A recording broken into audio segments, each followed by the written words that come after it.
আসসালামু আলাইকুম প্রিয় শিক্ষার্থীবৃন্দ। একাডেমিক সলিউশনের পক্ষ থেকে তোমাদের সবাইকে স্বাগতম। আজকে আমি তোমাদের প্রতিদিনের ধারাবাহিকতায় আমি তোমাদের পরবর্তী যে অঙ্কগুলো আছে, অর্থাৎ অনুশীলনী 5.1-এর সাধারণ ভরবিশিষ্ট ভগ্নাংশের প্রকাশ, এর দুটি অঙ্ক আমি গত ক্লাসে তোমাদের দেখিয়েছিলাম। যারা যারা ক্লাসটি মিস করেছো তারা ক্লাসটি দেখে নিও, এবং আজকে পরবর্তী দুটি বা তিনটি অঙ্ক যতটুকু সম্ভব আমি সলভ করাবো। তো সবাই আমার এই ভিডিওতে সাথে থাকো, আমরা সুন্দরভাবে তোমাদের অঙ্কটা বুঝিয়ে দেওয়ার চেষ্টা করব। তো আমাদের এইখানে যেটা আছে, আজকে আমি তোমাদের যে অঙ্কটা করাবো 6 নাম্বার অঙ্ক করাবো। 6 নাম্বার অঙ্কটা একটু কঠিন আছে, তো আমরা এটা একটু দেখাই তোমাদের। কঠিন না, অঙ্ক বুঝলে আসলে সবই সহজ। তো এটা আমি একটু দেখাই।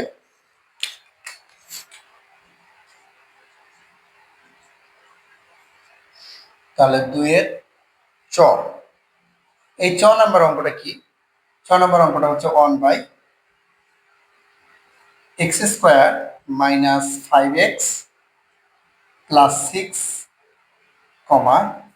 1 divided x² - 7x + 12, 1 divided x² - 9x + 20। তো গত ক্লাসে তোমাদের আমি বলেছিলাম যে সাধারণ ভরবিশিষ্ট ভগ্নাংশে প্রকাশ করার জন্য তোমাকে 3টা ধাপ অ্যাপ্লাই করতে হবে। নাম্বার 1, হরগুলো লসাগু করতে হবে। নাম্বার 2, লসাগুকে প্রত্যেক ভগ্নাংশের হর দিয়ে ভাগ করতে হবে এবং সেই ভাগফল দিয়ে লব এবং হরকে গুণ করতে হবে। তো আমরা এখানে যে আমরা হরগুলো পেয়েছি, এই হরগুলো লসাগু করব। তো লসাগু করার জন্য আমাদের উৎপাদকে বিশ্লেষণ করে নিতে হবে। তো আমরা যদি উৎপাদকে বিশ্লেষণ করে নেই, তাহলে প্রথম ভগ্নাংশ নিয়ে কাজ করি। প্রথম ভগ্নাংশের হর x² - 5x + 6, এটাকে যদি উৎপাদকে বিশ্লেষণ করি তাহলে বোঝা যাচ্ছে মিডল টার্ম করতে হবে। 3 × 6, 3x + 3x - 2x + 6। তাহলে x কমন নিলে x - 3, -2 কমন নিলে x - 3, তাহলে x - 3 × x - 2 আমাদের হয়ে গেল। এবার দ্বিতীয় ভগ্নাংশের হরে যাই। দ্বিতীয় ভগ্নাংশের হর আমাদের কি আছে? x² - 7x + 12, তাহলে x² - 3 × 4 = 12, তাহলে 4x - 3x + 12 equal x common নিলে x - 4, -3 কমন নিলে x - 4, তাহলে x - 4 × x - 3। আরো একটা তৃতীয় ভগ্নাংশ, যদিও জায়গার অভাব, তৃতীয় ভগ্নাংশের হর x² - 9x + 20, তাহলে 4 × 5 = 20, 5 আর 4 যোগ করলে কিন্তু 9 হয়। x² - 5x - 4x + 20, তাহলে প্রথম দুটো থেকে x কমন নিলে x - 5, -4 কমন নিলে x - 5, তাহলে আমাদের দাঁড়াচ্ছে x - 5 × x - 4। এখন আমি লসাগুটা এই সাইডে একটু করি। সুতরাং হরগুলোর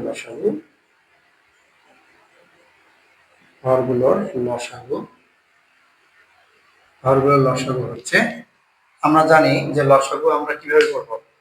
প্রথমে আগে কমন গুলো নেব, তারপরে আমরা আনকমন। যেমন x - 3 এখানে আছে, আর কোথাও আছে কি? এই যে এখানে আছে, তাহলে x - 3 আমাদের এটা কমন ভ্যালু। তারপরে x - 2 এখানে আছে, আর কোথাও আছে? নাই। তো আনকমনটাও নিয়ে নেব, x - 2। তারপরে এখানে x - 4, এখানে x - 4 আছে, তাহলে x - 4 হলো কমন। তারপরে x - 3 তো আমরা অলরেডি কমন হিসেবে নিয়ে নিয়েছি, x - 5 আনকমন, x - 5 টাও নিয়ে নেব। তাহলে আমরা আমাদের হরগুলোর লসাগু হয়ে গেল। এখন আমরা প্রত্যেকটা ভগ্নাংশের হরকে লসাগুকে হর দিয়ে ভাগ করব। তো যেহেতু আমার জায়গাটা, এই অংশটা একটু মুছে দেই, দিয়ে আমি প্রথম থেকে আবার করি। তো আমি যদি এই অংশটা মুছে দিই, আমি এইটাও মুছে দিলাম। প্রথম ভগ্নাংশটা আগে লিখি। প্রথম ভগ্নাংশ প্রথম ভগ্নাংশ আমাদের কি আছে 1 divided x square minus 5x plus 6। হ্যাঁ, এটা। তো এটাকে আমরা আগে সলভ করব। তো আমরা 1 ডিভাইডেড হরটা যে উৎপাদক ছিল সেটা আমরা লিখে ফেলি x minus 2 into x minus 3। এরপরে এই হর দিয়ে এই লসাগুকে যদি আমরা ভাগ করি তাহলে এর সাথে যেটা যেটা মিলে যাবে ওগুলো তো কাটা যাবে। তখন x মাইনাস 2 আর x মাইনাস 3 কাটা যাবে, x মাইনাস 2 x মাইনাস 3 কাটা যাবে, তাহলে x মাইনাস 4 আর x মাইনাস 5 থাকবে। তাহলে x মাইনাস 4 আর x মাইনাস 5 দিয়ে আমরা লব এবং হরকে গুণ করে ফেলবো। x মাইনাস 3 তো থাকবেই, তারপর x মাইনাস 4 x মাইনাস 5, তাহলে উপরে x মাইনাস 4 x মাইনাস 5। এই যে, তাহলে এখন আমরা উপরে যা আছে থাক, এটাকে আর গুণই করবো না, x মাইনাস 5 থাক। আর নিচেরটা আমরা গুণ করে দেখবো। টেকনিক্যালি আমরা দেখি যে এই দুটো মিলে আসলে কি হয়। দেখো এইটার উৎপাদক করলে এটা হয়, তার মানে এই দুটো গুণ করলে এটা হবে। তো আমরা এটা আমাদের করারও দরকার নেই, আমরা জাস্ট এই লাইন দুটো দেখে টেকনিক্যালি বসায় দেবো যে এই দুটোর গুণফল হলো x square minus 5x plus 6। আর এই দুটোর গুণফল আমাদের কত হবে। আমরা উৎপাদকে বিশ্লেষণ করে আমরা দেখেছি তৃতীয় ভগ্নাংশের হর সেটা ছিল x square minus 9x plus 20। তো এই দুটো মিলে তাহলে আমরা সেটাই লিখতে পারি, x square minus 9x plus 20। বাস, এই যে মুখে মুখে যে হিসাবটা করতে পারবো জাস্ট সেটাই করবো। এরপর আসো দ্বিতীয় ভগ্নাংশ। দ্বিতীয় ভগ্নাংশ 1 ডিভাইডেড, তৃতীয় ভগ্নাংশটা হচ্ছে 1 divided x square minus 7x plus 12। তাহলে এটার উৎপাদকের বিশ্লেষণ কি হবে। উৎপাদকের বিশ্লেষণ হবে x minus 3 into x minus 4। হ্যাঁ, এটা হলো উৎপাদকের সূত্র। তারপরে এখন এইটা দিয়ে আমি এটাকে যদি ভাগ করি তাহলে x মাইনাস 3 x মাইনাস 4 কেটে যাবে, তাহলে x মাইনাস 2 আর x মাইনাস 5 থাকবে। এটা দিয়ে লব এবং হরকে গুণ, x মাইনাস 2 আর x মাইনাস 5 আর x মাইনাস 3 x মাইনাস 4 আগে থেকেই ছিল, নতুন করে x মাইনাস 2 আর x মাইনাস 5 আমরা গুণ করে দেব। আচ্ছা, তাহলে এখন গুণ করি। উপরে যা আছে এটা সেম রাখবো, অন দিয়ে জাস্ট গুণ করে দেবো, অনেক তো কোনো ভ্যালু নেই, তো এভাবে থাকবে। নিচেটা গুণ দিই আমরা x মাইনাস 3 আর x মাইনাস 2। আমরা চাইলে কিন্তু এই দুইটা গুণ দিয়েও কিন্তু আমরা এটা বের করে রাখতে পারি, কিন্তু করবো না। কেন? আমরা চেষ্টা করবো যেন সবগুলো হরগুলো সেম আকারে দেখানো যায়, যাতে করে দেখলে বোঝা যায় যে সেম। তো এই কারণে আমরা এই দুইটা না করে আমরা এইটা আর এটা করি, তাহলে এই দুইটা গুণ করলে আমাদের কিন্তু এটা চলে আসবে। তাহলে তখন আমরা লিখতে পারবো x square minus 5x plus 6। আর এইটা দিয়ে এই দুইটা দিয়ে যদি আমি গুণ করি তাহলে হচ্ছে, সরি এই দুটো তো গুণ করবো, তাহলে এইটা আর এইটা দ্বিতীয় আর চতুর্থটা যদি গুণ করি তাহলে x square minus 9x plus 20, 9x plus 20। এই যে আমাদের কিন্তু সমহর হয়ে গেছে। আরেকটা আছে, আমি এই সাইডটা একটু মুছে দেই, এখানে আমি করে ফেলি যেহেতু জায়গাটা একটু কম। আচ্ছা, তৃতীয় ভগ্নাংশ তৃতীয় ভগ্নাংশ হচ্ছে 1 divided x square minus 9x plus 20। তাহলে এটার উৎপাদকের বিশ্লেষণটা হচ্ছে x minus 4 into x minus 5। তাহলে এই 1 এর সাথে এখন এটা দিয়ে যদি আমি এটাকে ভাগ করি তাহলে x মাইনাস 3 আর x মাইনাস 2 থাকে, এটা দিয়ে গুণ দিয়ে দেবো, x মাইনাস 3 x মাইনাস 2 আর নিচে x মাইনাস 4 x মাইনাস 5 এর সাথে x মাইনাস 3 x মাইনাস 2। ওই তখনকার মতো আগের মতোই আমরা কি করব, উপরে যা আছে সেম থাকবে। আর নিচে এই দুটো মিলে গুণ করলে আমাদের যেটা হয় x square minus 5x plus 6 লিখবো। আর এই দুটো গুণ করলে কি হবে, x square minus 9x plus 20। তাহলে দেখো শিক্ষার্থী বন্ধুরা, প্রত্যেকটারই হর কিন্তু এবার সেম আসছে। তো এটাই হলো সাধারণ মিশ্র ভগ্নাংশ প্রকাশ।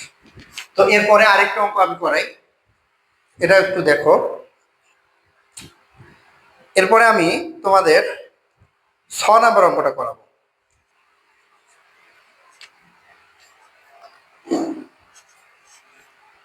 a minus B divided a square B square comma b minus C divided b square C square comma c minus A divided C square A square.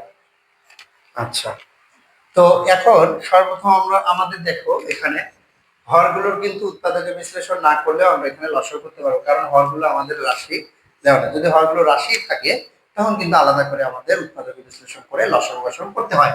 তো এখানে যেহেতু আমাদের রাশি আকারে নাই, পদ আকারে আছে, তো আমরা ডিরেক্ট করতে পারি। সুতরাং হরগুলোর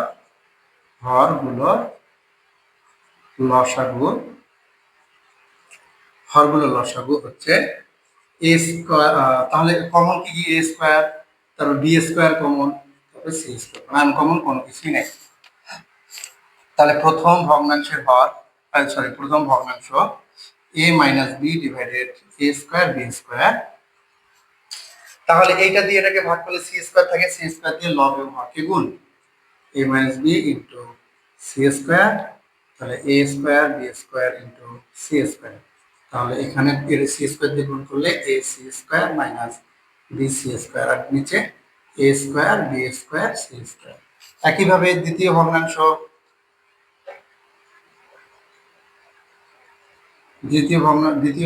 B minus C divided A square B square equal B minus C into আরে এ স্কোয়ার না, তাহলে B square C square, B square C square. তাহলে এটা দিয়ে আমরা সঙ্গে ভাগ করলে আমাদের এ স্কোয়ার থাকবে, সো এ স্কোয়ার দিয়ে আমরা গুণ দিয়ে দেবো। তাহলে কি থাকবে? A square B minus A square C divided A square B square C square. তারপর তৃতীয় ভগ্নাংশ হচ্ছে সি মাইনাস এ ডিভাইডেড সি স্কোয়ার এ স্কোয়ার। তাহলে এখানে একইভাবে C minus A C square A square, আমরা সি স্কোয়ার এ স্কোয়ার দিয়ে যদি ভাগ করি, সি স্কোয়ার এ স্কোয়ার কাটা বি স্কোয়ার থাকবে, বি স্কোয়ার বি স্কোয়ার। তাহলে এখানে B square C minus A B square, আর নিচে হচ্ছে A square B square C. তো এখানেও কিন্তু আমাদের হরগুলো সাধারণ হয়ে গেছে। এটাই হলো সাধারণ হর বিশিষ্ট ভগ্নাংশে প্রকাশ করা। তো সেক্ষেত্রে বন্ধুরা আজকের এই ক্লাসটা এখানেই আমি শেষ করছি। যদি ক্লাসটি তোমাদের ভালো লেগে থাকে অবশ্যই কমেন্ট সেকশনে জানাবে, আর যদি কোনো বিষয়ে প্রশ্ন থাকে সেটাও কমেন্ট সেকশনে জানাবে। বন্ধুদের সাথে ভিডিওটি শেয়ার করবে, যাতে করে সবাই অনলাইনে ক্লাস করেই যেন ক্লাসগুলো শিখতে পারে। তোমাদের মতো অনেক স্টুডেন্ট আছে যারা কিন্তু কোথাও প্রাইভেট বা টিউশন না করে এই অনলাইনের ক্লাস করেই কিন্তু তারা অঙ্কগুলো শিখতেছে এবং পরীক্ষায় ভালো ফলাফল করতেছে। তো তোমরাও আসো, অনলাইন ক্লাস আরো বৃদ্ধি পাক, সবার মধ্যে ছড়িয়ে যাক। তো সবাই ভালো থাকবে, সুস্থ থাকবে, এবং ক্লাসটি কেমন লাগলো অবশ্যই কমেন্ট সেকশনে জানাবে। আল্লাহ হাফিজ।